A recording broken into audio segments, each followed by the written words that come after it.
সাবাস বেটা নাই গেল কে ভাই। মনে হয় 2013 না 12-তে মনে হয় যে একটা 83 করছিলাম মনে হয়, 80 কেউ সুযোগ দেয় নাই 3 নম্বরে।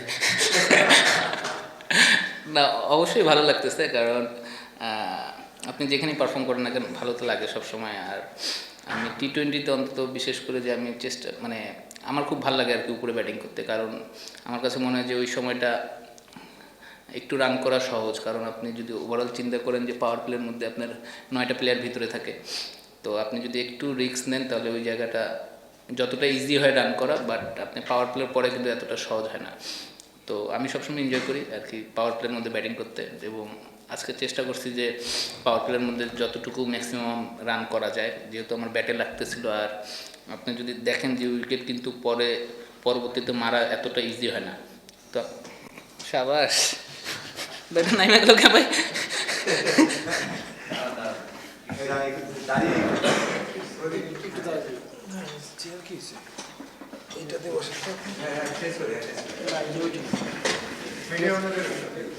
সরি ভাই, তো আপনারা তো ভাইরাল করে দেবেন এখন। না তো যেটা বলতেছিলাম আর কি, তা 6 ওভারের পরে আপনার উইকেটটা একটু স্লো ছিল বা বলও পুরাতন হয়ে যায়, তো 6 ওভার পরে আপনার এত ইজিলি এখানে রান করা ডিফিকাল্ট আর কি আমার কাছে যেটা মনে হয়েছে। তো আমি চেষ্টা করছি আর কি পাওয়ার প্লেয়ার মধ্যে নতুন বল থাকতে থাকতে যতটুকু রান ম্যাক্সিমাম রান করা যায়।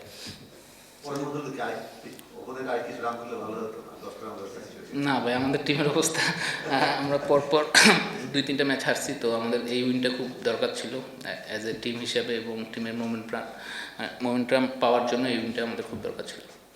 আপনি বলেন যে top of the order bat করতে পছন্দ করেন, এই ডিসিশনটা মানে নিশ্চয়ই কোচের না আপনার ইয়ে ছিল, ইনপুট ছিল যে আপনি দিনে আসতে চান, যেখানে সাইড ব্যাট করছিলেন কিন্তু অনেক স্ট্রাগল করছিলেন, সাইড রান পাচ্ছিলেন না, তারপর করে আপনাকে সেখানে ডিসিশনটা আসলে আমার কাছে মনে হয় যে ক্যাপ্টেন নিছে, কারণ যদি লেফটি আউট হতো তাহলে হয়তো ইরফান শুকুর আগে যেত। তো আমরা এরকম একটা চিন্তা ভাবনা করছিল আর কি, যে মিথুন ভাই যে যদি ডানহাতে আউট হয় আমি যাবো, আর লেফটি আউট হলে ইরফান শুকুর যাবে, কারণ ওদের লেফট আর্ম স্পিনারও ছিল, ডানহাতি অফ স্পিনারও ছিল। তো আমরা চাইনি যে কখনো যে 2টা ডানহাতি ব্যাটসম্যান পাওয়ার প্লের মধ্যে ব্যাটিং করুক, অথবা 2টা লেফটি ব্যাটসম্যান পাওয়ার প্লের মধ্যে ব্যাটিং করুক। নর্থের আমরা দেখছি ধারাবাহিকভাবে তাদের ব্যাটসম্যানরা ফেল করছে, যদি আপনার দল না, তারপর কিন্তু হাসান মাহমুদ ধারাবাহিকভাবে ভালো বোলিং করছে। তা হাসান মাহমুদকে নিয়ে কি বলবেন? কিছু কি আপনার কি মনে হয় যে একটা ভালো নিজে ভালো করছেন বাট দল রেজাল্ট পাচ্ছে না? না, এটা অবশ্য আমার কাছে মনে হয় যে এটা একটা আমি ব্যক্তিগতভাবে ফিল করি যে কিছু প্লেয়ার থাকে চ্যাম্পিয়ন প্লেয়ার, যারা ভালো টিমে খেললে ভালো পারফর্ম করে আর কি। আবার কিছু প্লেয়ার আছে যে ভালো প্লেয়ার বাট খারাপ টিমে পড়ে গেছে বা টিম পারফর্ম করতেছে না, তো দেখা যাচ্ছে ওইখানে পারফর্ম করা তার জন্য অনেক ডিফিকাল্ট হয়ে যায়। বাট হাসান মাহমুদের সম্বন্ধে কী বলবো, ওরা তো ইন্টারন্যাশনাল বলার, এবং আমরা সবাই জানি যে ওর অ্যাবিলিটি কীরকম আছে। তো ও যেভাবে বোলিং করতেছে আমার কাছে মনে হচ্ছে যে অবশ্যই ভালো বোলিং করতেছে, এবং ও আরও ভালো করবে আর কি। আমরা এখনও আমার কাছে মনে হয় যে ওর যে অ্যাবিলিটি আছে বা ওর যে স্কিল আছে ওই অনুযায়ী ও এখনও মানে আরও ওর কাছে দেওয়ার অনেক কিছু আছে আর কি।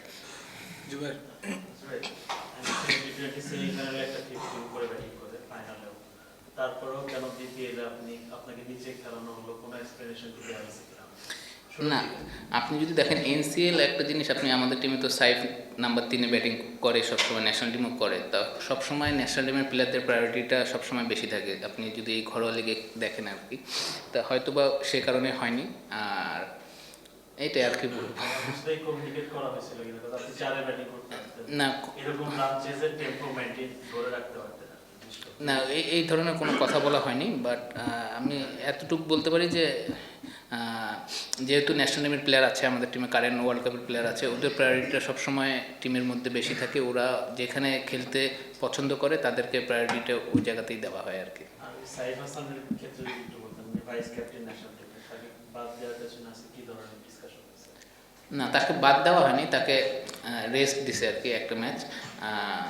তো আমার বিশ্বাস যে ওর যে অ্যাবিলিটি আছে ওটা আমরা সবাই জানি যে ও কী টাইপের প্লেয়ার। বাট টি-20 আমাদের কেবল 3-4টা ম্যাচ দিয়েছে, আপনি 3-4টা ম্যাচ দেখে একটা ব্যাটসম্যানেরকে আপনি জাজ করতে পারবেন না। টি-20 খেলা যদি এটা 1 ডে হতো বা 4 ডে হতো তাহলে হয়তো বা একটু সময় পাইতো। বা টি-20 খেলা যখন আপনি ফর্মে থাকেন না, তখন উইকেটে নামলেই দেখা যাচ্ছে যে 10 বল হয়ে গেছে আপনার টেস্টে, তো এটাই ডিফিকাল্ট। বাট আমার বিশ্বাস যে ও এখান থেকে কাম ব্যাক করে উঠবে ইনশাআল্লাহ। নাসির ভাই, আপনাকে বাংলাদেশের প্রথম ফিনিশার তকমাটা দেওয়া হয়, আপনার পর রিয়াদ ভাই এই রোলটা প্লে করেছেন খুব ভালোভাবে। আপনাদের রোলটা খুব স্পেসিফিক থাকে, 10-15 বল খেলবেন, 20-30 রান করে চলে আসবেন। রিসেন্টলি জাকের আলীর এই রোলটা ছিল বলা যায়, যদি বলতে হয় সে ওই জায়গায় একটা ভালো খেলেছে একটা সার্টেন টাইম পর্যন্ত, তারপর সে ডেলিভার করতে পারেনি 8-10টা ম্যাচ। তো আপনার ক্ষেত্রে কি মেসেজটা কি থাকবে, মানে এই যে স্পেসিফিক রোলে এত অল্প মার্জিনে এতগুলো রান করতে, এই জিনিসটা আপনি যদি দেখেন ওভারঅল, আপনি যদি চিন্তা করে দেখেন, আমরা প্রিমিয়ার লিগের কথাই বলি, যারা প্রিমিয়ার লিগে টপ অর্ডারে রান করে, ধরেন হাইস্ট রান ধরেন 800-900 রান করে, ওরা কিন্তু এসে দেখা যাচ্ছে অনেক প্লেয়ার 6 নম্বরে ব্যাটিং করতেছে। তো আমার কাছে মনে হয় যে আপনারা যখন সিলেকশন করবেন বা যারা করে তাদের হচ্ছে যারা ওপেনার, যারা তারা ওপেনারই আর কি। ওপেনার ব্যাটসম্যান কখনো 6 নম্বরে গিয়ে আপনি হয়তো একদিন সাকসেস হবে অথবা 2 দিন হবে না, সাকসেসের চান্সটা কম থাকে। তো আমার কাছে মনে হয় যে যারা ন্যাশনাল টিমে 6 নম্বরে ব্যাটিং করে বা 7 নম্বরে ব্যাটিং করে, ওদের ঘরোয়া লিগও ধরেন প্রিমিয়ার লিগ বলেন বা আরও ওয়ানডে যেগুলো টুর্নামেন্ট হয়, ওদেরকে ওই 6 নম্বরে ব্যাটিং করা উচিত। কারণ ওইখানকার সিচুয়েশন আর টপ অর্ডারের সিচুয়েশন কিন্তু এক থাকে না। তো যে জিনিসটা আমি ফিল করি, কারণ আপনি যদি 6 নম্বরে ব্যাটিং করেন অনেক সময় রান লাগে 7 করে 8 করে 9 করে, এটা এতটা ইজি না। এই তো সেই হিসেবে কি আমাদের আসলে ফিনিশার আছে নাকি জোর করে ফিনিশার বানানো হচ্ছে? না, ফিনিশার আছে না, কত ফিনিশার আছে ন্যাশনাল টিমে। আর আমাদের তো যতটুকু জানি যে 20 বছরের পাইপলাইন নাকি প্লেয়ার আছে পাইপলাইনের। ও আচ্ছা, আপনি বলেন যে বিপিএল এ ন্যাশনাল টিমের ক্রিকেটারদেরকে প্রায়োরিটিটা বেশি দেওয়া হয়, যেহেতু এটা একটা টুর্নামেন্ট, ফ্রান্সিস টুর্নামেন্ট, এখানে আরো অনেক প্লেয়ার থাকে। মানে এটা কি আসলে এই যে প্রায়োরিটি দেওয়া ন্যাশনাল টিমকে, এটা কি অন্য প্লেয়ারদের সাথে অন্যায় কিংবা টিমের স্ট্র্যাটেজিতেও কি প্রবলেম ক্রিয়েট করে না? না অন্যায় আমি সেটা বলবো না, ওরা আমাদের চেয়ে বেটার বলেই তো ওরা ন্যাশনাল টিমে আছে। তো অন্যায় ঠিক না। আপনি যদি দেখেন যে ন্যাশনাল টিমের প্লেয়ার কয়টা প্লেয়ার আছে, আরও তো অনেক জায়গায় অপশন ফাঁকা আছে। তো এই জায়গায় তো আমাদের লোকাল প্লেয়াররা তো খেলতেছেই। আপনি যদি দেখেন আমাদের পাওয়ার প্লেয়ার মধ্যে বোলিং করতেছে তাসকিনের সাথে কি বলে এটাকে সাইফুদ্দিন বোলিং করতেছে, তারপরে স্পিনার আমি বোলিং করতেছি মাঝে মধ্যে। তাহলে যদি প্রায়োরিটি দেওয়া হইতো তাহলে আমার জায়গায় হয়তো বা সাইফ বোলিং করতো। তো আমার কাছে মনে হয় যে সব কিছুই ঠিক আছে আর কি, ব্যালেন্স আছে। নাসির ভাই, আপনার আপনি এবার রংপুরের যে চ্যাম্পিয়নশিপটাতে সেটা খুব এফেক্টিভ একটা রোল প্লে করছেন। রংপুরের 4 টিমটা তো আপনি বেশ এফেক্টিভ, লাস্ট 2-3টা বছরও বেশ ভালো করতেছেন। লাভ নাই তো ভাই, তাও তো কেউ নেয় না বিকেলে। সেটাই বলতেছি, মানে বাংলাদেশের খুব রেয়ার যে ক্যারিয়ার লেটার পার্টে এসে যখন খুব একটা কিছু থাকে না, তখন ভালো পারফর্ম করে না, তেমন একটা দেখা যায় না, খুব রেয়ার এটা। আপনার ক্ষেত্রে মোটিভেশনটা কি কাজ করে? লেটার পার্ট বলবো না আমি, কারণ আমি আল্লাহর রহমতে যদি সুস্থ থাকি এখনো হয়তো বা 5-6 বছর খেলতে পারবো। তো আমি বলবো যে আমি সবসময় ভালো খেলার চেষ্টা করি এবং আল্লাহর রহমতে আমার যেটা জ্ঞান আছে বুদ্ধি আছে সেইভাবে খেলার চেষ্টা করি এবং উইকেটটা রিড করে বোলিং করার চেষ্টা করি, উইকেটটা রিড করে ব্যাটিং করার চেষ্টা করি। তো এটাই আর কি বলবো ভাইয়া। মাসার ভাই, সাইফকে নিয়ে কথা হচ্ছে, আপনি দেখছেন ক্লোজলি এবং ন্যাশনাল টিমের ভাইস ক্যাপ্টেন, তার ব্যাটিং এ এমন নয় যে রান পাচ্ছে না পেতে পারে, কিন্তু কিছু শট দেখা যাচ্ছে এটা মনে হচ্ছে প্রেসারে আছে। মানে 17 বলে 25 বলে 17 অথবা 24 বলে 9 বা রান করছে। মানে সমস্যাটা কি হচ্ছে, মানে ওয়ার্ল্ড কাপে তার কি করণীয় মনে হয়? না সমস্যা নিয়ে আমি তো আর কথা বলতে পারবো না টেকনিক্যালি, বাট আমার কাছে মনে হয় যে ওর একটা ফ্লো দরকার।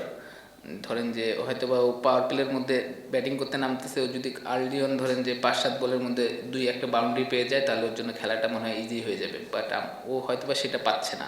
বাট আপনি যখন ফর্মে থাকবেন না তখন অটোমেটিকলি কিছু ভুল ডিসিশনে আপনি আউট হবেন বা কপালে থাকবে না, দেখবেন ভালো বলে আউট হয়ে গেছেন।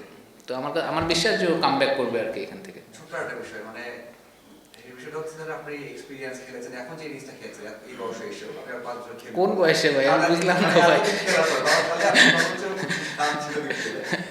14 বছর পরে আপনি বলছেন 5 বছর খেলবেন, যারা এখন ইয়াংস্টার আছে আপনার টিমেও আছে বাইরে আছে, তাদের মধ্যে মানে ওই সেন্সটা, মানে গতকাল একটা ইন্টারভিউ বলেছিল যে বাংলাদেশ ক্রিকেটার বিশেষ সেন্স ইউজ করে না, মানে এখন যারা আছে।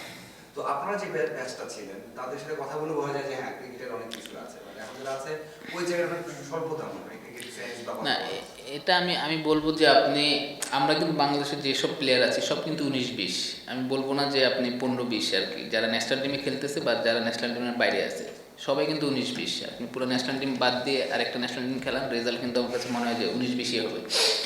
তো আমার কাছে মনে হয় যে অ্যাজ এ প্লেয়ার হিসেবে উইকেটটা রিড করা খুব ইম্পর্টেন্ট। আপনি যে সিচুয়েশনে ব্যাটিং করেন না কেন উইকেটটা বোঝাটা খুব ইম্পর্টেন্ট, যে এখানে বল টার্ন করলে আমার জন্য রানের কোন দিক থেকে রান করতে আমার সহজ হবে, বল সুইং করলে আমার কী করা দরকার, ড্রাইভ খেলবো কি খেলবো না। তো এই জিনিসটা বোঝাটা খুবই জরুরি। আপনি অ্যাজ এ ব্যাটসম্যান হিসেবে আপনি উইকেটটা যত ভালো বুঝবেন আপনি তত ভালো, মানে তত বেশি সাকসেস হবেন। আচ্ছা ভাই, এনসিএল নিয়ে কথা হচ্ছে, আপনি যে টিমের হয়ে খেলেছেন বা চ্যাম্পিয়ন হয়েছেন ওই টিমেরই ক্যাপ্টেন আকবর আলী, তিনি এখন পর্যন্ত কোনো ম্যাচ পাননি। তো এই জিনিসটাকে আপনি কিভাবে দেখছেন? এখন ফিউচার প্লেয়ার যিনি ম্যাচ পাচ্ছেন না, যিনি না, এটা এখন হয়তোবা তাদের কম্বিনেশন কারণে হয়তোবা সেটা সে ম্যাচ পাচ্ছে না, বাট আমার কাছে মনে হয় যে ওর ম্যাচ খেলা উচিত।